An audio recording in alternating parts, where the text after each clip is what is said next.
ഈ മലയോരത്തെ പ്രശ്നങ്ങൾ ഗൗരവതരമായ വിഷയങ്ങളാണ്. ജനങ്ങൾ ഭീതിയിലാണ്. കുട്ടികൾക്ക് പുറത്തിറങ്ങാൻ കഴിയുന്നില്ല. എല്ലാ വീട്ടിലും ഒരു കരിയില അനങ്ങിയാൽ പോലും പേടിയാണ്. ഇത് നമ്മൾ കുറേ നാളുകളായി നമ്മൾ ഈ വിഷയങ്ങൾ ഉയർത്തിക്കൊണ്ടുവരുന്നുണ്ട്. ഒരുപക്ഷെ കഴിഞ്ഞ 3.5 വർഷക്കാലം കേരളത്തിൻ്റെ നിയമസഭയിൽ ഏറ്റവും കൂടുതൽ പ്രാവശ്യം ഇതുമായി ബന്ധപ്പെട്ട 4 അടിയന്തര പ്രമേയങ്ങൾ തന്നെ ഞങ്ങൾ അവതരിപ്പിച്ചിട്ടുണ്ട്. നിരവധി മെമ്പർമാർ പ്രതിപക്ഷത്ത് നിന്ന് ഈ വിഷയം ശക്തിയായി ഉയർത്തിക്കൊണ്ടുവന്നിട്ടുണ്ട്. പക്ഷെ അപ്പോഴെല്ലാം ഒരേ മറുപടിയും ഒരു നിസ്സംഗതയുമാണ് സർക്കാരിനുള്ളത്. അതുകൊണ്ടാണ് ആവർത്തിച്ചു വരുന്ന വന്യജീവി ആക്രമണങ്ങൾ പ്രതിരോധിക്കാനുള്ള സംവിധാനങ്ങൾ ഏർപ്പെടുത്തണം. ഇതൊരു ഗുരുതരമായ വിഷയമാണ്. കേരളത്തിൻ്റെ ഒരു മുൻഗണനയിൽ വരേണ്ട വിഷയമാണ്. അത് ഉയർത്തിപ്പിടിക്കാൻ വേണ്ടിയാണ് ഈ മലയോര സമരയാത്ര സംഘടിപ്പിച്ചത്. സത്യത്തിൽ ഇത് തുടങ്ങുമ്പോൾ, ഈ യാത്ര തുടങ്ങുന്നതിൻ്റെ തലേദിവസം ഉണ്ടായ ഈ സംഭവം കൂടി ആയപ്പോൾ എത്രമാത്രം ഗൗരവമായ ഒരു വിഷയമാണ് ഞങ്ങൾ ഉയർത്തിക്കൊണ്ടത് എന്ന് പൊതുസമൂഹം ബോധ്യമായി. ഈ 2 വിഷയങ്ങളാണുള്ളത്. ഞങ്ങൾ ഇതുമായി പോകുമ്പോൾ ഞങ്ങൾക്ക് കൃത്യമായ പരിഹാര നടപടികൾ നിർദ്ദേശിക്കാനുണ്ട് ഗവൺമെന്റിന് മുന്നിൽ. ഈ ജാഥ തിരുവനന്തപുരത്ത് അവസാനിക്കുമ്പോൾ എന്ത് ചെയ്യണം, എന്തെല്ലാം കാര്യങ്ങളാണ് സർക്കാർ ചെയ്യേണ്ടത് എന്നതിനെക്കുറിച്ചുള്ള ഒരു കൃത്യമായ കാര്യങ്ങൾ ഞങ്ങൾ പറയും. അത് എല്ലാ വിഭാഗം ആളുകളുമായി ഉള്ള കൂടിയാലോചനകൾ നടത്തിയിട്ടാണത് പറയുന്നത്. ഇപ്പോൾ തന്നെയുള്ള പ്രശ്നം പരമ്പരാഗതമായി ഈ ആക്രമണങ്ങൾ പ്രതിരോധ സംവിധാനങ്ങളുണ്ട്, ഇല്ലേ? മതിലുകളുണ്ട്, കിടങ്ങൾ നിർമ്മിക്കും, സൗരോർജ്ജ വേലി ഉണ്ടാക്കും, അതുപോലെ റെയിൽ ഗാർഡ് ഉണ്ടാക്കും, ഒരുപാട് കാര്യങ്ങൾ. നിയമസഭയിൽ ഞങ്ങൾ പറഞ്ഞു, കഴിഞ്ഞ 4 വർഷമായി ഇത്തരം ഒരു കാര്യവും ചെയ്തിട്ടില്ല. എന്നിട്ട് ഗവർണറുടെ പ്രസംഗത്തിൽ എഴുതി വെച്ചിരിക്കുകയാണ് കേരളത്തിൽ വന്യജീവി ആക്രമണം കുറഞ്ഞു വരികയാണ്.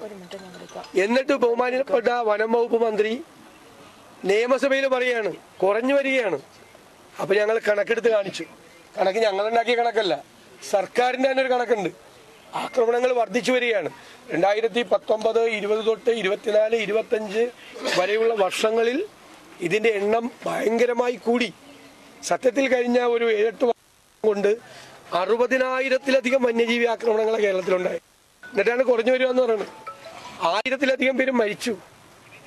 അപ്പോൾ ഇത് ഗൗരവത്തോടു കൂടി എടുത്തവർ. പിന്നെ മറ്റു പല സംസ്ഥാനങ്ങളും ഏറ്റവും ആധുനികമായ സങ്കേതങ്ങൾ ഉപയോഗിക്കുകയാണ്, ഡിറ്ററന്റുകൾ ഉപയോഗിക്കുകയാണ്. ഒന്ന്, ഇത് വരുമോ ഇല്ലയോ എന്ന് മുൻകൂട്ടി പറയാൻ കഴിയാവുന്ന സംവിധാനങ്ങൾ ഇന്നുണ്ട്. ഇനി ഏത് തരത്തിലുള്ള മൃഗങ്ങളാണ് വരുന്നതെങ്കിലും അതിനെ തിരിച്ചോടിക്കാൻ, കാട്ടിലേക്ക് ഓടിക്കാൻ ഉള്ള സംവിധാനങ്ങൾ പല സ്ഥലത്ത് ഏർപ്പെടുത്തി. തമിഴ്നാടും കർണാടകയും മധ്യപ്രദേശും ഹിമാചലൊക്കെ ഏർപ്പെടുത്തി.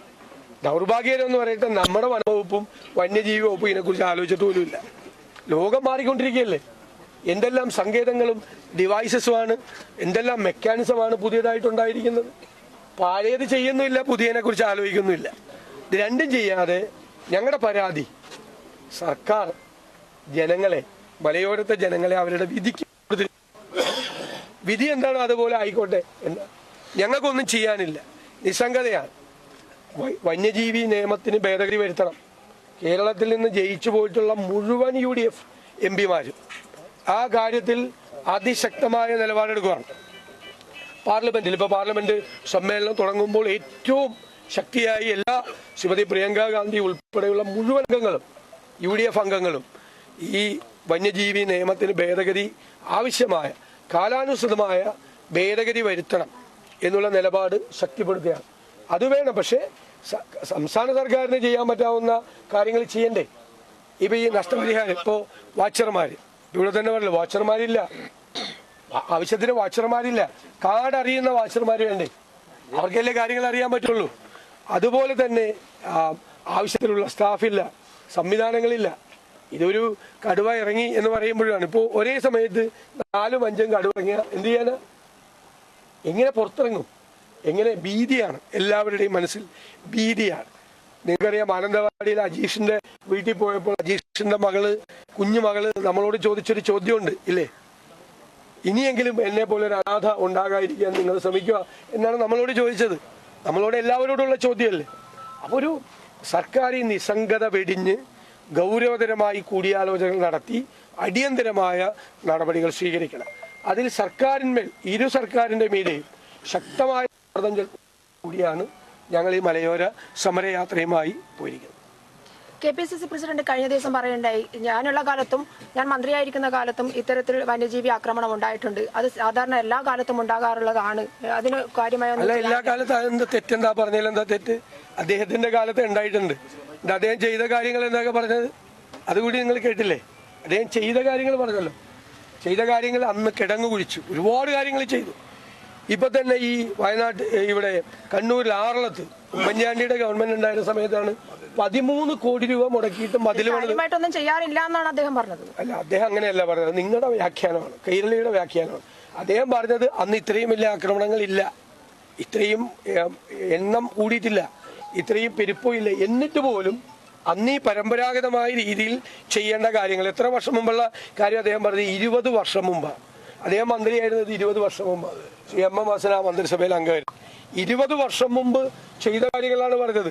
ഈ 20 വർഷം കൊണ്ട് ഈ വയനാട്ടിൽ അന്ന് 150 കടുവ ഉണ്ടോ? 150 കടുവ ഇല്ല. ഇത്രയും ആനകൾ ഇറങ്ങാറുണ്ടോ? ഇല്ല. ഇത്രയും പന്നിക്കൂട്ട് ആക്രമിക്കാറുണ്ടോ? ഇല്ല.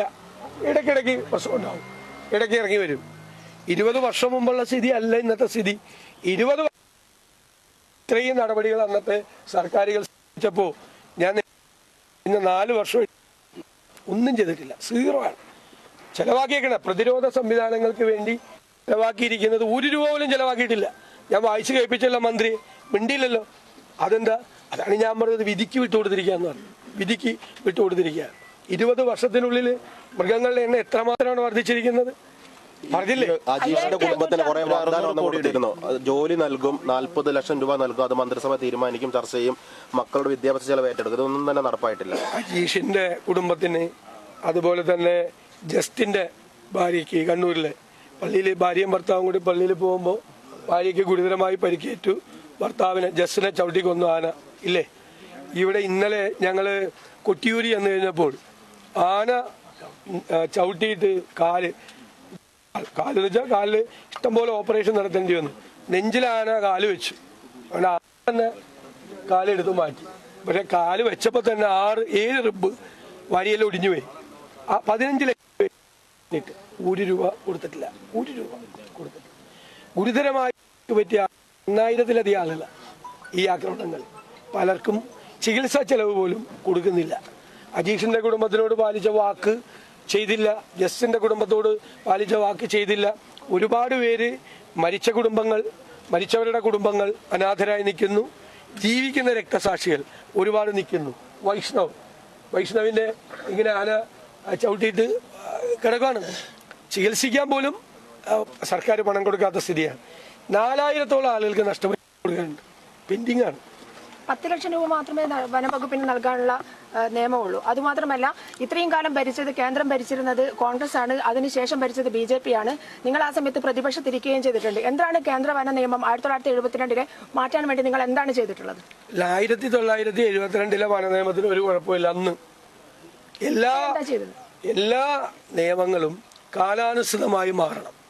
ഇപ്പൊ എന്താണ് വന്യജീവി നിയമം മാറണമെന്ന് 20 കൊല്ലം മുമ്പ് ആരും പറയണ്ടായിരുന്നില്ലല്ലോ. 10 കൊല്ലം മുമ്പ് ആരും പറഞ്ഞിരുന്നില്ലല്ലോ വന്യജീവി നിയമം മാറ്റണമെന്ന്.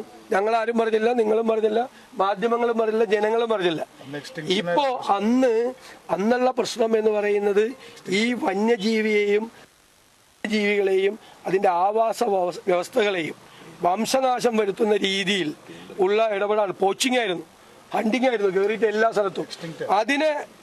അതിനെ വംശം ഇല്ലാതാക്കാൻ വേണ്ടിയിട്ടുള്ള ശ്രമങ്ങളാണ്. അതിനെതിരെയാണ് വന്യജീവി നിയമം ആ കാലത്ത്. അതുകൊണ്ടാണ് നാട്ടിലെ വനങ്ങളും വന്യജീവികളും നിൽക്കുന്നത്. ഇപ്പൊ കാലം മാറി. ഇപ്പൊ വിദേശ രാജ്യങ്ങളിൽ ഉൾപ്പെടെ കള്ളിങ് കൊണ്ടില്ല, മൃഗങ്ങളുടെ എണ്ണം കൂടുമ്പോൾ അതനുസരിച്ചിട്ടാണ്. അല്ലാതെ വന്യജീവി നിയമം ഉണ്ടാക്കിയതിലല്ല. 50 കൊല്ലം മുമ്പാണ്, 52 കൊല്ലം മുമ്പാണ് വന്യജീവി നിയമം ഉണ്ടാക്കിയത്. ഒരുപാട് നിയമങ്ങൾ, നമ്മൾ ഉണ്ടാക്കിയ നിയമങ്ങൾ കാലത്തിന്റെ മാറ്റത്തിനനുസരിച്ച് ഭേദഗതി വരുത്തണം. ഇപ്പൊ കഴിഞ്ഞ ഒരു 5-8 കൊല്ലമായിട്ടാണ് ഈ ഡിമാൻഡ് പൊങ്ങി വരുന്നത്. അതിപ്പോൾ ഏറ്റവും ശക്തമായി ഉന്നയിക്കേണ്ട സമയമാണ്. അല്ലാതെ ഇതിൻ്റെ അത് കോൺഗ്രസും BJP CPM ഒന്നുമില്ല. സാർ, ഈ സമഗ്ര പദ്ധതിക്ക് ഒരു 600 കോടിയുടെ പാക്കേജ് കേന്ദ്രത്തോട് ആവശ്യപ്പെട്ടിരുന്നു. അത് ഇതുവരെ അംഗീകാരം കിട്ടിയിട്ടില്ല. അതിനോടുള്ള ഈ സംസ്ഥാന സർക്കാരിനോട് ചേർന്ന് പ്രക്ഷോഭം അതൊക്കെ ചെയ്യാമല്ലോ. സംസ്ഥാനം ആവശ്യപ്പെട്ട പണം കേന്ദ്രം തന്നില്ലെങ്കിൽ നമുക്ക് ഒരുമിച്ച് നിന്ന് ചെയ്യാം. പക്ഷെ സംസ്ഥാനം ചെയ്യേണ്ട ഒരു കാര്യം ചെയ്തില്ലെങ്കിൽ ഈ ബജറ്റിലെ അലോക്കേഷൻ എത്ര രൂപ ചെലവാക്കിയിട്ടുണ്ട്? പകുതി പൈസ. അതല്ലല്ലോ ഞാൻ അതല്ലല്ലോ മറുപടി അതല്ലല്ലോ.